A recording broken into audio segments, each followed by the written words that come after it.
வணக்கம், welcome to Jawahar TV. நாம் இப்போ எங்கே இருக்கோம்னு பார்த்தீங்க அப்படின்னா நம்மளுடைய பீமா கோல்ட் ஜுவல்லரி ஷோரூமில் தான் இருக்கும்.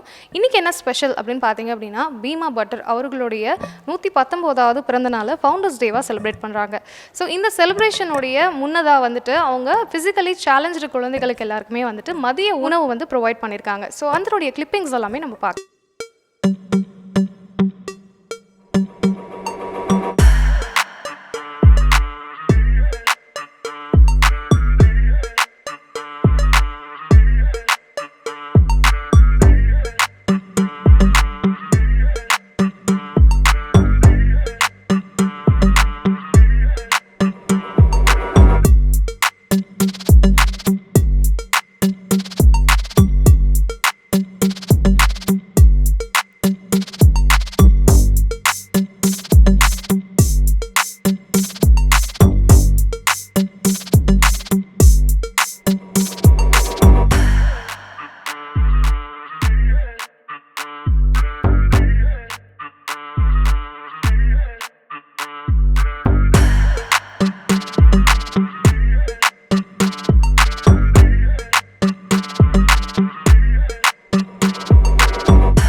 எல்லாமே நீங்கள் பார்த்துட்டு வந்திருப்பீங்க. ஸோ இப்போ பார்த்தீங்க அப்படின்னா ஒரு சில விஷயங்கள், அதாவது கேக் கட்டிங் செலிப்ரேஷன் அண்ட் வந்துட்டு பீமா பட்டர் அவர்களுடைய வாழ்க்கை வரலாறு பற்றின ஒரு சில விஷயங்கள் வந்து நம்ம பார்க்க போகிறோம். ஸோ அதெல்லாமே பார்க்கலாம். ஸோ நாம் இப்போ எங்கே இருக்கோம்னு பார்த்தீங்க அப்படின்னா நம்ம பீமா கோல்ட் ஜுவல்லர்ஸில் தான் இருக்கும். ஸோ இன்றைக்கி என்ன ஸ்பெஷல் அப்படின்னு பார்த்தீங்க அப்படின்னா நம்ம பீமா கோல்டில் பீமா பட்டர் அவருடைய பிறந்தநாள், அதாவது 119வது பிறந்தநாளை ஃபவுண்டர்ஸ் டேவாக செலிப்ரேட் பண்ணுறாங்க. ஸோ இந்த ஃபவுண்டர்ஸ் டேவை செலிப்ரேட் பண்ணுறதுக்காக பார்த்தீங்க அப்படின்னா ஃபிசிக்கலி சேலஞ்ச் சில்ட்ரன்ஸ்க்கு எல்லாருக்குமே பார்த்தீங்கன்னா லஞ்ச் வந்து ப்ரொவைட் பண்ணியிருக்காங்க. ஸோ இது மட்டும் இல்லாமல் இப்போ வந்து கேக் கட்டிங்கும் நடக்க போகுது. இந்த செலிப்ரேஷன் தான் நம்ம பார்க்க போகிறோம். ஸோ இதோடையே வந்துட்டு பார்த்தீங்க அப்படின்னா பீமா பட்டருடைய வாழ்க்கை பயணம் பற்றி, அதாவது ஹிஸ்ட்ரி அப்படின்ற ஒரு விஷயம் வந்து நம்ம பார்க்க போகிறோம். ஸோ எப்படி வந்துட்டு இந்த நிறுவனம் வந்து உருவாச்சு, பீமா பட்டர் அவருடைய வாழ்க்கை பயணத்தை பற்றி ஒரு சில விஷயங்கள் நம்ம தெரிஞ்சுக்க போகிறோம். ஸோ அதில் முதன்மையாக பார்த்தீங்க அப்படின்னா அவருடைய பிறந்த நாள் அப்படின்ற இன்னைக்கு வந்துட்டு ஸோ அவர் எக்ஸாக்டாக எந்த வருஷம் பிறந்தார், ஸோ அவருடைய லைஃப் ஹிஸ்ட்ரி அப்படின்ற ஒரு விஷயம் வந்து எப்படி போயிட்டு இருந்தது, எப்படி இந்த ஷோரூம் வந்துட்டு ஸ்டார்ட் ஆச்சு, ஸோ அவருடைய வாழ்க்கை பயணத்தை பற்றி நம்ம தொடர்ந்து பார்க்கலாம். ஸோ அதுக்கு சந்தான கிருஷ்ணமூர்த்தி சார்கிட்ட வந்துட்டு ஒரு சில விஷயங்கள்லாம் எனக்கு கேட்டு தெரிஞ்சுக்கலாம். பீமா பட்டர் 1904 உடுப்பியில் வந்து அவர் பிறந்தாருங்க. அவர் ஆக்சுவலாக பள்ளி பருவத்தில், இளம் பருவத்தில் பார்த்தீங்கன்னா மற்ற நமக்கு எல்லாத்துக்கும் கிடைச்ச மாதிரி ஒரு லைஃப் அவருக்கு, சாதாரண ஒரு லைஃப் அவருக்கு கிடைக்கல. அவங்க வந்து ஒரு ஹோட்டல் வந்து ஃபஸ்ட்டு ரன் பண்ணியிருந்தாங்க. கிரிஜா விலாசம்னு சொல்லிட்டு ஒரு ஹோட்டல் ரன் பண்ணியிருந்தாங்க. அந்த ஹோட்டலில் அவங்க ஒர்க் பண்ணிட்டு, அதாவது எஜுகேஷன் டைமில் அவங்க பள்ளி படிப்பு முடிச்ச டைமில் வந்து அந்த டைமில் அவங்க மீதி நேரம் வந்து ஹோட்டலில் வந்து டைம் வந்து ஸ்பெண்ட் பண்ணிகிட்டு இருந்தாங்க. ஒரு குறிப்பிட்ட காலகட்டத்துக்கு அப்புறம் அவரோட ஹையர் எஜுகேஷனை வந்து அவரால் பண்ண முடியல.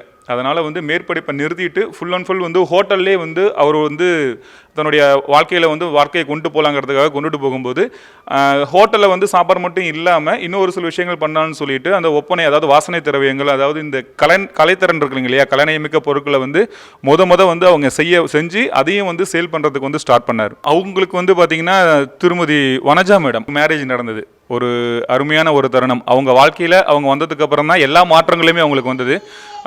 வனஜா மேடம் அவங்கள மேரேஜ் பண்ணதுக்கப்புறம் அவங்க வந்து ஒரு கஸ்டமர், வாடிக்கையாளர், அந்த கடைக்கு வந்த வாடிக்கையாளர் வந்து ஒரு வெள்ளி கோலை வந்து எங்களுக்கு வந்து பண்ணி கொடுங்க அப்படிங்கிற ஒரு விஷயம் வந்து அவங்ககிட்ட கேட்டிருந்தாங்க. ஏன்னா அவங்களுடைய அந்த ஆல்ரெடி அந்த கலைநயமிக்க பொருட்கள் நல்லா பண்ணியிருந்தாங்க இல்லையா, அதனால அந்த வெள்ளி கோலை வந்து பண்ணி கொடுங்கன்னு கேட்கும்போது அப்போ அவருக்கு பெரிய பிரச்சனையாக இருந்தது. என்னென்னா திறமை இருந்தது, அதை வெளிக்காட்டுறதுக்கு உண்டான வெள்ளி பொருட்கள் அவங்ககிட்ட இல்லை. அப்போ அவங்களுக்கு பக்கபலமாக இருந்தது திருமதி வனஜா மேடம் மட்டும்தான்.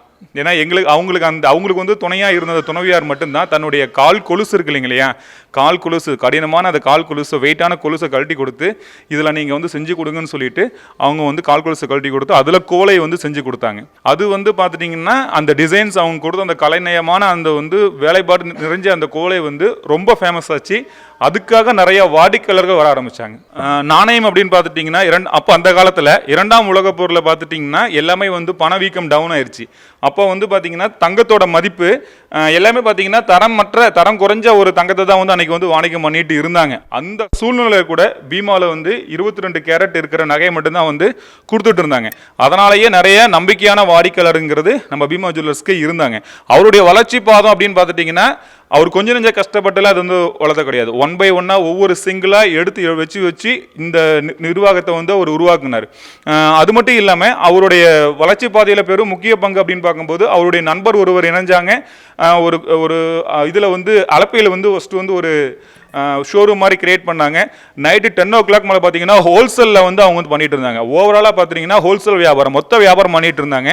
அதுக்கப்புறம் தான் வந்து நம்ம வந்து ஹோல்சேலில் கொடுத்ததில் ரீட்டைலையும் வந்து மக்களுக்கு கொண்டு போய் சேர்த்துங்கிறதுக்காக முதல்ல அலப்பையில் வந்து ரீட்டைல் பிஸ்னஸ் ஸ்டார்ட் பண்ணாங்க. பாரம்பரியம் அப்படிங்கும்போது அவருக்கு வந்து 5 பசங்க. அவங்க அதாவது ஒரு சந்ததின்னு சொல்லுவாங்க இல்லைங்களையா, அவருக்கு அவ்வளோ கஷ்டப்பட்டு வளர்ந்த அந்த ஒரு லெஜெண்டுக்கு வந்து 5 குழந்தைங்க இருந்தாங்க. அதில் வந்து அவருடைய வாழ்க்கை பயணத்தில் அவர் ரொம்ப ட்ராஜடியான சுச்சுவேஷன் அப்படின்னு பார்த்துட்டிங்கன்னா அவங்க மனைவி அவங்களை விட்டு பிரிஞ்சது தான். அத்தனை வருஷமாக அவங்களுக்கு ரொம்ப பக்கபலமாக இருந்த திருமதி வனஜா மேடம் என்ன பண்ணாங்கன்னா 1984 தவறிட்டாங்க. அதுக்கப்புறம் அவரால் வந்து எத்தனை நாள் ட்ராவல் பண்ண முடிஞ்சுது அப்படின்னா ஒரு வருஷம்.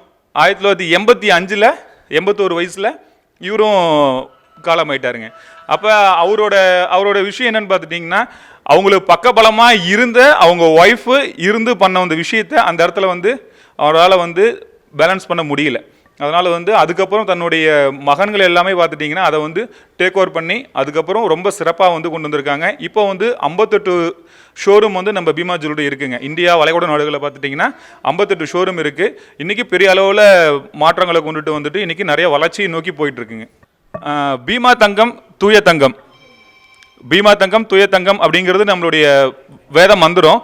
அது மட்டும் இல்லாமல் இன்னைக்கு மார்க்கெட்டில் இன்னைக்கு நீங்கள் எந்த ஒரு ஜுவல்லரி நீங்கள் யார் எடுத்துட்டாலும் மற்ற அதர் காம்படிட்டர்ஸ் யாரை பார்த்தாலும் யாருமே கொடுக்க முடியாத அளவுக்கு குறைஞ்சபட்ச சேதாரத்தை நம்ம கொடுத்துட்ருக்கோம். அது என்ன காரணம், நம்மக்கிட்ட சொந்தமாக அப்போ அவரே அந்த காலத்திலேயே வந்து ஒரு நகையை வந்து உருவாக்கி கலைத்திறனை உருவாக்கி வச்சுட்டு போயிருக்காரு. அந்த வழிவகையில் வந்து நம்ம நகை தயாரிக்கிற ஒரு ஃபேக்ட்ரி, ஓன் மேனுஃபேக்சரிங் யூனிட் வந்து நம்மக்கிட்ட இருக்குது. அந்த 3 ஃபேக்ட்ரிஸ் இருக்குது. அதனால் இப்போ மற்றவங்க மாதிரி நம்ம இல்லாமல் நம்ம இன்னைக்கு நீங்கள் மார்க்கெட்டில் யார் பார்த்தாலுமே யாருமே கொடுக்க முடியாத அளவுக்கு குறைஞ்சபட்ச சேதாரத்தில் தரமான தங்கத்தை கொடுக்கணும் அப்படிங்கிறது தான் நம்ம பீமா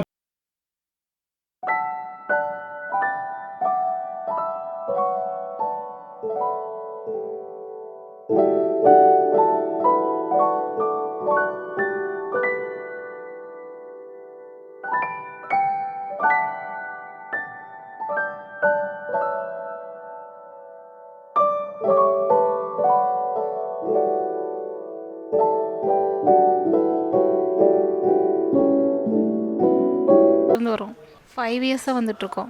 கலெக்ஷன்ஸ்லாம் எப்படி இருக்குது? எனக்கு எங்கள் ஊரில் இருக்கிறதோட இங்கே நல்லா இருக்க மாதிரி இருக்கும். அதனால தான் நான் மேக்ஸிமம் இங்கே வந்து எடுக்கிறேன். நாங்கள் எடப்பாடியிலேருந்து வரோம். கலெக்ஷன்ஸ்லாம் நல்லாயிருக்கு, பார்த்ததும் பிடிக்கிற மாதிரியே இருக்குது. என்ன மாதிரி கலெக்ஷன்ஸ் கேட்குறோமோ அது மாதிரி காமிக்கிறாங்க. ஓகே, பீமா கோல்டில் பார்த்தீங்க அப்படின்னா இன்றைக்கி நிறைய செலிப்ரேஷன்ஸ் வந்து பார்த்துருப்பீங்க. ஸோ வந்துட்டு பார்த்தீங்க அப்படின்னா கேக் கட்டிங் செலிப்ரேஷன் தாண்டி அவருடைய ஹிஸ்ட்ரி எல்லாமே நம்ம பார்த்தோம். ஸோ இன்றைக்கி பீமா கோல்டில் பார்த்தீங்க அப்படின்னா இந்த செலிப்ரேஷனுக்கு அடுத்தபடியாக இந்த லொக்கேஷன், அதாவது ஷோரூமுடைய லொக்கேஷன் எங்கே இருக்குது அப்படின்னு பார்த்தீங்கன்னா நம்ம சேலமில் ஸ்வர்ணபுரி நியூ பஸ் ஸ்டாண்டுக்கு ரொம்ப நியர்பையில் தான் அமைஞ்சிருக்கு, ஓம்லூர் மெயின் ரோட்டில். ஸோ பீமா கோல்டு விசிட் பண்ணி பாருங்கள். இங்கே gold, diamond, platinum, silver collections எல்லாமே வந்துட்டு ரொம்ப சூப்பராக ட்ரெண்டியான வெரைட்டிஸில் வச்சுருக்காங்க. ஸோ கண்டிப்பாக வந்து விசிட் பண்ணி பாருங்கள்.